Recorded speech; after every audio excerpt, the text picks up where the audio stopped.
It's a cold Monday morning in 1967. The sun barely peeks through the classroom windows as you sit at your desk, your pencil gripped in your hand, your mind on the arithmetic in front of you. Suddenly, the pen slips from your grasp. The ink stains the page as you try to correct your mistake. But that simple error, a mark on paper, is enough to bring you to the front of the class. You already know what's coming. The cane. It's a chilling memory, one that many British children of the time will never forget, and one that defined their school years with fear and trepidation. In the 1960s, British schools operated under a strict and unyielding code of discipline. For most children, a day at school meant not just learning your lessons, but surviving a system of corporal punishment that was brutally effective in enforcing order. The cane was the most feared instrument of punishment, and for many, it was a daily reality. It wasn't just for extreme cases of misbehavior. It was for the smallest mistakes, for the slightest misstep. It was used regularly, from the very start of the school day to the end. The cane itself was a simple tool, a thin bamboo rod about 3 feet long, flexible yet rigid enough to cause pain. It was kept either in the headmaster's office or tucked away in the teacher's drawer, always ready to be used. The sound of it swishing through the air as the teacher picked it up was enough to send a shiver down your spine. It was a sound that would stop even the most rowdy student in their tracks. There was no escaping it. The fear it invoked was ingrained into the fabric of school life. The punishment was not only painful, but public. The child who made a mistake, however minor, was called to the front of the class. The teacher would command them to hold out their hand, palm up, fingers pressed together. In the silence of the classroom, all eyes would be on you, your classmates watching, waiting.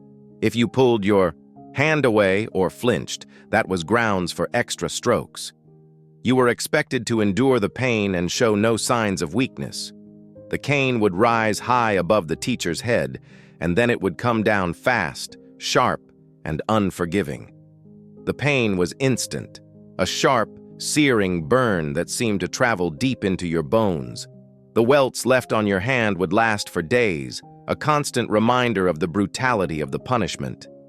And yet, despite the excruciating pain, crying was considered a sign of weakness.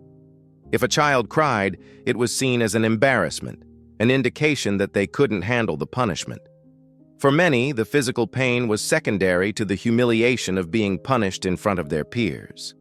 The memory of those moments, when the room would fall into an eerie silence, is still vivid in the minds of those who experienced it. The reasons for being punished with the cane seem absurd now.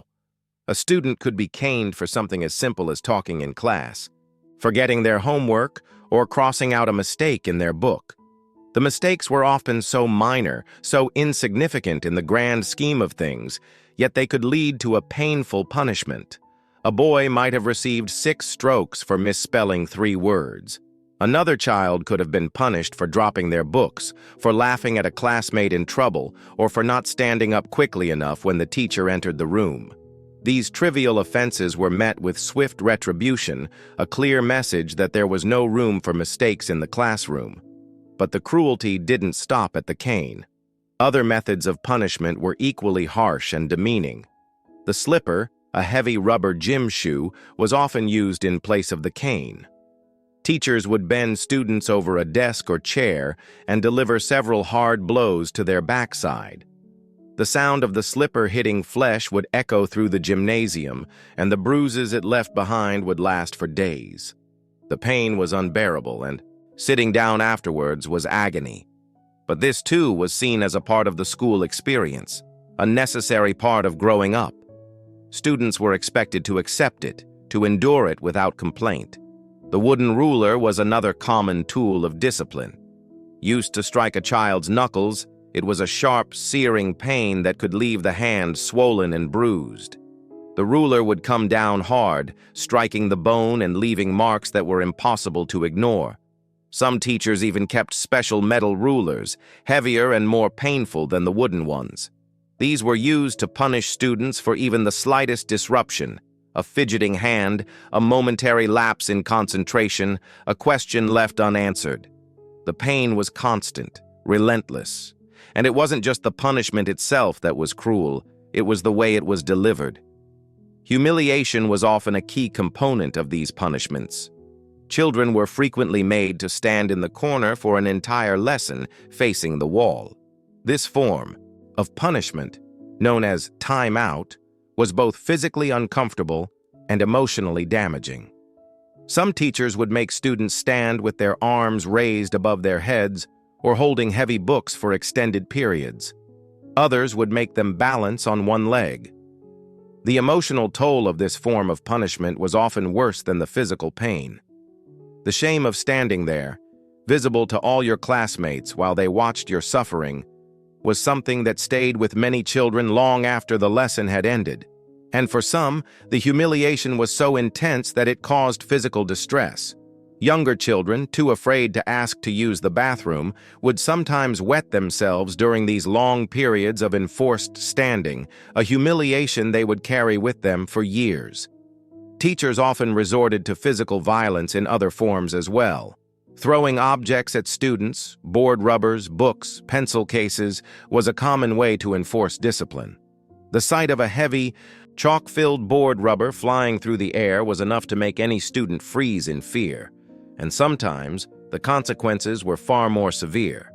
One boy lost a tooth when a board rubber struck him in the mouth. Teachers even used sharp objects, like a blackboard compass, to throw at children who were not paying attention. The idea that a teacher could wield such violence with impunity was a grim reality for many children. And then there was detention. But this wasn't the quiet, contemplative form of punishment that we think of today. Detention meant hours of repetitive, monotonous work designed to break the will of the student. The child was often made to write lines over and over again, sometimes 500 or 1,000 times, with their hand cramping from the effort. The writing was always the same. I must not talk in class. Some detentions were so long that children would miss their buses and they would be forced to walk home in the dark. And if their work wasn't perfect, they were made to start all over again. It was a form of punishment that not only tested a student's endurance, but also humiliated them for something that could have been overlooked in today's schools. Some teachers took things even further. Students who forgot their PE kit were forced to do physical education in their underwear. Boys who performed poorly in PE were sent to cold showers in the middle of winter. The teacher would turn on only the cold water, and the student would have to stand under it for what felt like an eternity. The freezing water would feel like knives on the skin, and the shivering blue lips and chattering teeth would be a constant reminder of the punishment. It didn't matter that it was winter, that the child was cold to the bone. It was a lesson in submission, in accepting authority without question. Teachers also had a habit of using physical force to get a student's attention. Pulling ears or yanking hair was a common way to discipline students. One teacher was notorious for twisting children's ears so hard that they would bleed. Girls, in particular, were vulnerable to hair pulling, a painful reminder of their position in the classroom. Some girls were left with bald patches from repeated hair pulling. But again, this was seen as normal, accepted as part of the educational experience. Being sent to the headmaster's office was the ultimate form of punishment. The walk to his office felt like a journey to the gallows. The anticipation, the fear, was almost worse than the punishment itself. When you finally entered the office, the headmaster would lecture you, explaining the severity of your misdeed before delivering the caning. The caning from the headmaster was always worse. 6 strokes was the standard, but some children would receive 12. The pain was unbearable, and the marks left behind would last for days. But there was no respite.